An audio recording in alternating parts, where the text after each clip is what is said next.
ప్రస్తుతం ఇజ్రాయెల్ ఇరాన్ల మధ్య భీకర యుద్ధం జరుగుతుంది. ఈ ఇరు దేశాల మధ్య శత్రుత్వం ఈనాటిది కాదు, దశాబ్దాల క్రితం నాటిది. అందులో ప్రధానంగా ఇరాన్ విప్లవం, హిజ్బుల్లా పెరుగుదల, అణుబాంబు వంటి ఆందోళనలు ఎక్కువగా ఉన్నాయి. అయితే ఈ రెండు మిత్ర దేశాల మధ్య కీలకమైన అంశాలు ఏం జరిగాయో, కీలకమైన ఘట్టాలు ఏం జరిగాయో ఒకసారి చూద్దాం.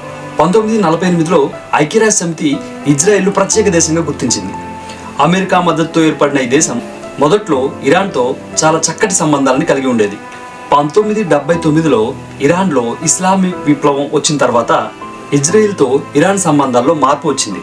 షా మహమ్మద్ పదవిని కోల్పోయాక ఖమేనీ నేతృత్వంలో ఇస్లామిక్ రిపబ్లికన్గా ఇరాన్ ఏర్పడింది. ఇరు దేశాల మధ్య ఇస్లామిస్ట్ అంశాలు, పాలస్తీనా కోసం వాగ్వాదాలు, మిత్రత్వ దేశం కాస్త శత్రుత్వ దేశంగా మారింది. ఇరాన్ ఇజ్రాయెల్ పాస్పోర్ట్లను అంగీకరించడాన్ని నిరాకరించింది. దీనికి తోడు ఇరాన్ తన ప్రాక్సీలుగా పాలస్తీనాలో హమాస్, లెబనాన్లో హిజ్బుల్లా, యెమెన్లో హౌతీలను పెంచి పోషించింది. 1983లో హిజ్బుల్లా లెబనాన్లోని ఇజ్రాయెల్ ప్రధాన మిలిటరీ కార్యాలయం ముందు ఆత్మాహుతి దాడికి తెగబడింది. 2023లో ఇజ్రాయెల్పై హమాస్ దాడితో ఈ ప్రాంతంలో ఉద్రిక్తలు ఏర్పడి ప్రస్తుత యుద్ధ వాతావరణానికి దారితీసింది.